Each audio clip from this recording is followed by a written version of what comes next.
తక్షణం మేత ధర రైలు ధర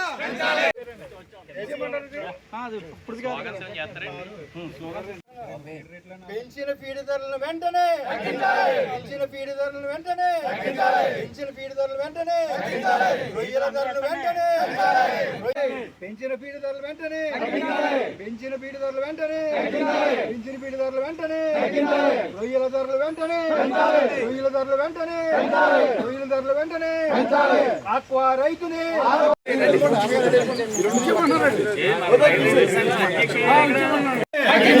పెంచిన ఫీడ్ ధరలు వెంటనే పెంచిన ఫీడ్ ధరలు వెంటనే చేతులు అందరూ ఎత్తండి. అందుకే గవర్నమెంట్ ధరలు వెంటనే రేట్లు రేట్లు రేట్లు ఆక్వానే ఆక్వానే రొయ్యి రైతునే రొయ్యి రైతునే స్థిరీకరణ స్థిరీకరణ వెంటనే పెంచిన బీడి ధరలు వెంటనే పెంచిన బీడి ధరలు వెంటనే రొయ్యల ధరలు వెంటనే రొయ్యల ధరలు వెంటనే రొయ్యల ధరలు వెంటనే ఆక్వా రైతుని ఆక్వా రైతుని ఆక్వా రైతుని ఆక్వా రైతుని పెంచిన బీడి ధరలు వెంటనే రొయ్యకి మద్దతు ధర ఆక్వా మేతనే రొయ్యి మేతనే రొయ్యి మేతనే కంపెనీలు వన్ సైడ్గా వాళ్ళ ఇష్టానుసారంగా ఎంఆర్పీలపై పెంచడం వల్ల రైతులందరూ పబ్లిక్లో 10 రూపాయలు వనామి మేత 12 రూపాయలు టైగర్ మేత అనేది పబ్లిక్లో ఉంది. కానీ ఇది 12 నుంచి 14 రూపాయల వరకు పెంచారు. అది చాలా దారుణమైన పరిస్థితి. అంటే మసిపూసి మారడిగా చేయడం అంటే ఇదే అంటారు. ఫీడ్ కంపెనీలు ఎంత తెలివితేటలుగా రైతులు గొర్రెలు ఏమి పట్టించుకోరు అన్న ఆలోచనతో రైతుల్ని మాయ చేసే పరిస్థితిలోకి ఇలా వచ్చారు. ఇది దుర్మార్గంగా మేము ఖండిస్తున్నాం. ప్రభుత్వం వెంటనే స్పందించి ప్రభుత్వం ఇలా అందరినీ పిలిచి ఫీడ్ ప్లాంట్ యజమానులు ఇలా మోసపూర్తిగా ఎందుకు పెంచవలసి వచ్చింది అన్నది ఖండించి మేత రేట్లు పెంచకుండా మొత్తం తగ్గించేటట్టు పెంచిన రేట్లు ఏమన్నా వెనక్కి తీసేటట్టు ప్రకటించాలనేది మేము ప్రధాన డిమాండ్ చేస్తున్నాం. భవిష్యత్తు ఆక్వాని కాపాడాలి. ఆక్వాని కాపాడకపోతే మా ఆక్వా మనుగడ లేకపోతే రైతులు రోడ్డున పడే పరిస్థితి ఉంటుంది. కాబట్టి ఈరోజు మేము దీన్ని ఈ కార్యక్రమం నిర్వహించడం జరిగింది. జనరేషన్లో ఉదయం కమిషనర్ గారు కూడా చెప్తే ఇది ఎలాగన్నది ఆయనకి అర్థం అవ్వలేదు. అంత తెలివితేటలగాల్లో మోసపూరితనంగా పెంచడం జరిగింది. అంటే ప్రభుత్వ ఆధ్వర్యంలో 10 రూపాయలు అని చెప్పడం జరుగుతుంది. కానీ ఇక్కడ 14 రూపాయలు పెరిగారు. అంటే 4 రూపాయలు అన్యాయంగా రైతు దగ్గర ఎవరికి తెలియకుండా, అంటే రైతు కూడా నిన్నటి వరకు అర్థం అవ్వలేదు. ఈ ఇన్వాయిస్లు ఎంఆర్పి రేట్లు వచ్చేవరకు, ఎంఆర్పి వచ్చేటప్పటికి గతంలో దానికంట మేత దాని మీద ప్రతి దాని మీద కూడా 14 రూపాయలు తేడా రేటు పెరిగింది. ప్రతి కేజీ మీద కూడా అంటే టన్నుకి 14,000 రూపాయలు రైతు నష్టపోయే పరిస్థితి వచ్చింది. డీలర్ ఇన్వాయిస్ అన్నది మన రైతుకి సంబంధం లేదు. రైతు ఎంఆర్పి మీద అన్నది రైతు కల్చర్ చేస్తాడు. కొంతమంది ఎంఆర్పి మీద పట్టుకెళ్ళి రైతులు ఉంటారు. లేదా కొంతమంది రైతులకి డీలరు తగ్గించి పర్సంటేజ్ తగ్గించి ఇవ్వడం జరుగుతుంది. దానివల్ల రైతు నష్టపోతున్నాడు. కాబట్టి మేము తీవ్రంగా ఇది ఖండిస్తూ ఈ మినిస్టర్ గారికి మేము విన్నవించుకుంటున్నాం. Godavari prawn farmers welfare federation తరఫున ఏదైతే నిన్నటి రోజున రొయ్య ధరలు అర్ధాంతరంగా పెంచారో ఆ చర్యని తీవ్రంగా ఖండిస్తూ ఫీడ్ ధరను పెంచడానికి ఖండిస్తూ మేము ఈ రోజున ప్రభుత్వాన్ని ప్రశ్నిస్తున్నాం. ఈ రోజు వరకు ఫీడు యాజమాన్యుల్ని ఎక్స్పోర్టర్లని ప్రశ్నించాం. ఈ రోజు ప్రభుత్వాన్ని ప్రశ్నిస్తున్నాం. ఎందుకంటే ప్రభుత్వానికి ఇవాటి వరకు మా ఆవేదనను వ్యక్తపరుస్తున్నామని చెప్తూనే ఉన్నాం.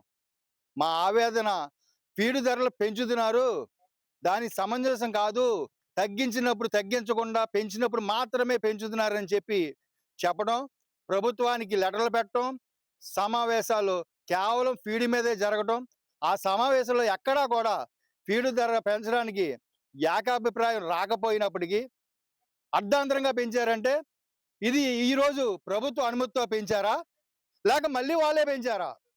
అన్న దాన్ని చూసి ఇప్పుడు వరకు మేము ఆవేదన చెందాం. రేపటి నుంచి ఆందోళన బాట పట్టకుండా ఈ నిర్ణయంపై ఈ రోజు మేము ప్రభుత్వం నుంచి ఏ విధమైనటువంటి స్పందన వస్తుందో వేచి చూస్తున్నాం. అదే విధంగా గతంలో కిందటి నెల 15వ తారీఖున చీఫ్ సెక్రటరీ రాజశేఖర్ గారి ఆధ్వర్యంలో, అలాగే మొన్న 10 రోజుల క్రితం మంత్రి అచ్చెన్నాయుడు గారి ఆధ్వర్యంలో మేము ఎక్స్‌పోర్టర్‌లది మీటింగ్ మమ్మల్ని కాల్ ఫర్ చేయండి. ఏదైతే ముడి పదార్థాలు పెరిగినాయని చెప్పి మేత ధర పెంచుదామంటున్నారో, మరి రొయ్యల ధర ఎందుకు పెంచరు? రైతు పండించిన దానికి గిట్టుబాటు ధర లేకుండా రైతు ఎలా పండిస్తాడు? అన్న మీటింగ్ పిలిస్తే ఈ రోజు వరకు పిలవకపోవడానికి కారణం ఏంటి? మొన్న అచ్చెన్నాయుడు గారి మీటింగ్‌లో కూడా వారం రోజుల్లో అన్నారు. అది కూడా వారం రోజులు దాటిపోయింది. ఈ ఈ విధంగా రైతు నష్టపోతానికి ప్రభుత్వం స్పందన కోసం మేము ఎదురు చూస్తున్నాం. మాకు ఆవేదన, ఆందోళన బాట పట్టకుండా ప్రభుత్వాన్ని చూడాలని చెప్పి మీ ద్వారా కోరటం జరుగుతుంది. ఏదైతే అప్స్డా యాక్ట్ ప్రకారమే ఫీడ్ ధరలు పెంపుదలలు, తగ్గుదలలు ఉంటాయన్నారో, మరి ఆ చట్టం ఉంది. ఆ డైరెక్టర్లు మాట్లాడారు. సరే మేము రైతులకి భారమైన ఒక రూ. 6 చెప్పిన పెంచుదాం అనటం జరిగింది. అవి ఏమీ పట్టకుండా మళ్ళీ ఇప్పుడు అప్స్డా కానీ ప్రభుత్వం కానీ జోక్యం లేకుండా ఎలా చేశారన్నది మా ప్రశ్న. అదేవిధంగా ఇది వరకు మేత ధర పెంచినా తగ్గించినా ఎంఆర్పి మీద మాత్రమే చూపించేవారు. మళ్ళీ కిందటి సంవత్సరం కేవలం ఎంఆర్పిలో రూ. 9 తగ్గించినట్టు పేపర్ మీద చూపించి, అది డీలర్కి కానీ రైతుకి కానీ తగ్గించకుండా అక్కడ మాయ అనుకోవాలో ఏమనుకోవాలో కిందటి సంవత్సరం అది జరిగింది. ఈ రోజు మళ్ళీ పెంచిన ధర రూ. 10 ఎంఆర్పి మీద పెంచుదామని చెప్పి ఇన్వాయిస్ మీద పెంచడం వల్ల వాళ్ళు పెంచింది గతంతో లాగా చూసుకుంటే రూ. 14 పెంచారు. ఏంటి అలా ఏం జరుగుతుంది? ఇది ఈ రోజు రేపు మేము వేచి చూస్తున్నాం. ప్రభుత్వం జోక్యంతో జరిగిందా లేకపోతే ఏం జరిగిందో వారి స్పందన చూసి మా ఆవేదన, ఆందోళన చేయాలంటే దానికి వెనుకాడమని చెప్పి మేము రైతు సంఘం తరపున తెలియజేస్తున్నాం. ఇది వరకు డాలర్ల పంటగా మన ఈ రొయ్యల పంటల్ని గుర్తించేవారు. ఈ రోజు ఈ డాలర్ల పంట అయినటువంటి ఈ రొయ్యల పరిస్థితి చాలా అధ్వాన్నంగా తయారైంది. మోడీ గారు బంగారం కొనొద్దు అని మనందరికీ పిలుపునిచ్చారు. ఆయన బాటలోనే చాలా మంది నడుస్తున్నాం. దానికి కారణం ఏంటంటే డాలర్లు మనకి ఎక్కువ ఖర్చు అయిపోతున్నాయి కాబట్టి, ఆ డాలర్లు పెట్టి బంగారాన్ని కొనుక్కుంటున్నాం కాబట్టి, ఆ డాలర్లు తక్కువగా మనకి నిల్వలు తక్కువ ఉన్నాయి కాబట్టి ఆ విధంగా ప్రకటించారు. అదే విధంగా మనకి ఈ రొయ్యల్ని ఎక్స్పోర్ట్ చేసినట్టయితే డాలర్లు మనకు వస్తాయి. అది కూడా ఆయన ఈ రొయ్యల పంట విషయం ఈ మన పవన్ కళ్యాణ్ గారు, చంద్రబాబు నాయుడు గారు, మోడీ గారి దృష్టికి తీసుకెళ్లి మనకి ఏ విధంగా డాలర్లు ఎక్కువ రావడానికి ఆస్కారం ఈ పంటలో ఉంది కాబట్టి దీని మీద చర్య తీసుకోవాలని కోరుకుంటున్నాను.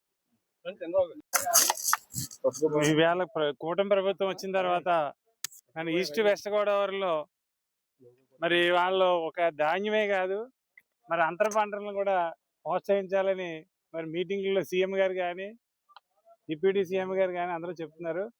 మరి అంతర పంటల్లో భాగంగా మన ఈస్ట్ వెస్ట్ గోదావరిలో మరి చేపల చెరువులు కానీ రొయ్యల చెరువులు కానీ రైతులు మరి ఈ తవ్వడం జరిగింది. కానీ ఈ రోజున మరి వాళ్ళే ప్రోత్సహించి మరి సీఎం గారు ప్రతి మీటింగ్లో కూడా ఆక్వా రంగం వెస్ట్ గోదావరి ఇంత ఉంది, మన ఆంధ్రప్రదేశ్ ఉందని గొప్పగా చెప్పుకోవడం. కానీ మరి ఇవాళ ఇంత దారుణంగా ఒకేసారి మరి ఇంత రూపాయలు 12 రూపాయలు 13 రూపాయలకు పెంచడం చాలా దారుణంగా భావిస్తూ మళ్ళీ రొయ్యి రేట్ ఏమో తగ్గిపోతుంది, మేత రేటు పెంచేస్తున్నారు. మరి రైతులు ఎలాగా బతకాలని మరి ప్రభుత్వం మరి ఆలోచించాలి. మరి మీరే ఈ రొయ్యల చెరువులు ప్రోత్సహిస్తున్నారు, మరి మీరే ఈ రేట్లు పెంచుతున్న రేట్లని మరి రా మెటీరియల్ ఇవాళ పెరిగిందని పెంచేసేమన్నా, తగ్గినప్పుడు తగ్గించట్లేదు, పెంచినప్పుడు పెంచేస్తున్నారు. కావాలని ఈ ప్రభుత్వం కొన్నాళ్ళు ఇలాగే చేస్తే ఈ ఈ ఫీడ్ కంపెనీలు ప్రభుత్వం కొమ్మక్కై ఇలా చేస్తుంది అనేది మరి ప్రజల్లోకి వస్తుంది.